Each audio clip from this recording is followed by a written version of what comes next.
Welcome to World Energy Television. I'm Richard Loomis, CEO of World Energy. This is an election year. We have two candidates that we're going to decide on in November. One of the big issues facing our country is how are we going to provide the energy? So we took an opportunity to speak with members of the energy industry about how they see the candidates, how they see energy policy, and what they think needs to happen. I think today, oil prices are at an all-time high, and people want to know what's going on. Now, you've been in the business for a while. If I were going to ask you what's driving this, what would you tell me? It was $2 a barrel when I started in business, which means a long time ago. Now it's over 100, and there's a basic supply and demand reason.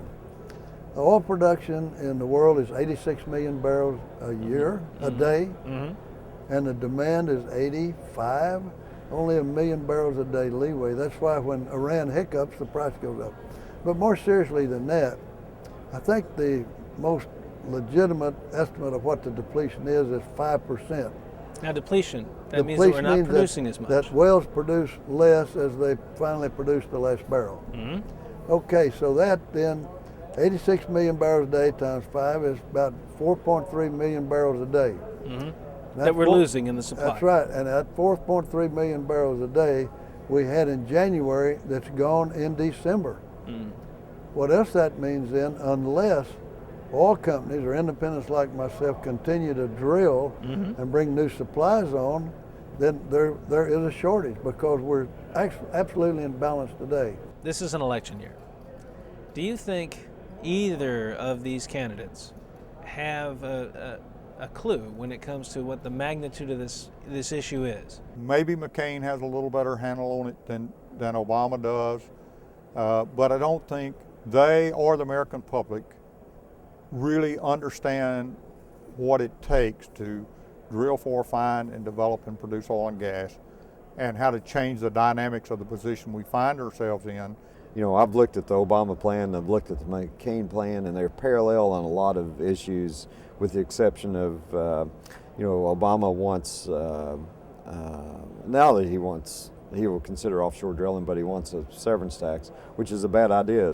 When you talk about a severance tax, what part of the business are they taxing? They're taxing the profits of the company. So this would be an idea that Exxon's making too much money, so we're going to try and reduce that.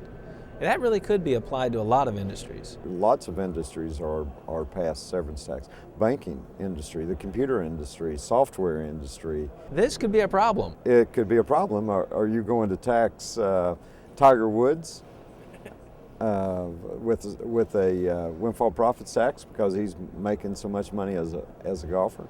I mean, how do you figure that out? Do you think either one of the presidential candidates has got his arms around this energy situation? Well, I wouldn't think so.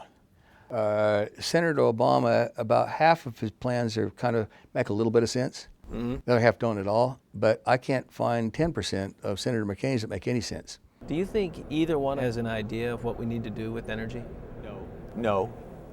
I'd prefer to be more charitable than that, but I'm not sure Washington has a lot of good ideas about how we proceed in the energy industry.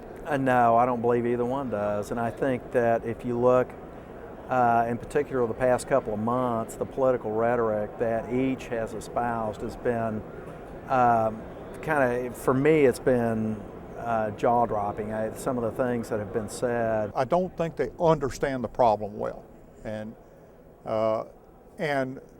the potential solutions to it, neither one. Well, I am completely frustrated with Congress in particular and the presidents as well, because I don't think they understand energy. I think we've got three very smart candidates. I think they can. Too often what we hear from them are sound bites, and some of the actions of Congress make you think, okay, are they really that clueless? No, I have confidence that I think they can get their arms around it. I think we as an industry need to do our best to educate them. It's a very big issue. It's one that cannot be ignored. It's one that's been ignored for too long, though. My opinion is this, that we've survived in spite of politicians, that the free market has worked through some of the idiotic things that have been done in Washington. Well, we've talked about both of these candidates, but if you were going to say something to the next president of the United States, directly, what would you tell him? Don't run from it.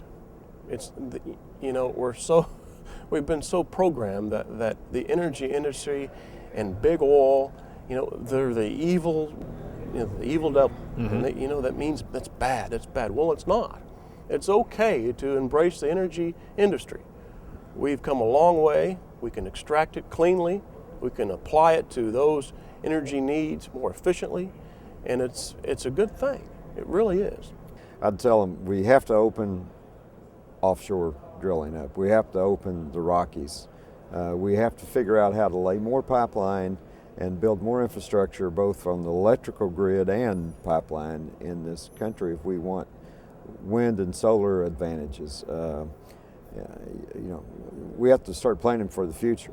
Well, I would tell him to do some analysis of energy and work together with all the Congress to have a long-term policy where we cut down our dependence upon foreign oil, both through strong drilling and production programs like natural gas and crude oil, and I'd also focus on some conservation at the same time. I think we need to diversify our sources. We need to do more nuclear.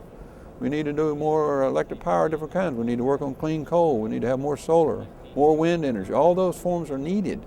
We've got to get off of oil. We can't totally. We need to be building nuclear plants. We need to be working on clean coal technology. We need windmills, yeah, that's the hot deal. We're subsidizing it all, but we need to be bringing on new supplies. We need to start moving toward natural gas powered vehicles, all of that, because electricity can be generated with coal, windmill, etc. But transportation, basically, for example, you can't fly a jet on coal. So we will always need petroleum, and we will always, for eons, have oil, but it will be less and less all the time, and more expensive.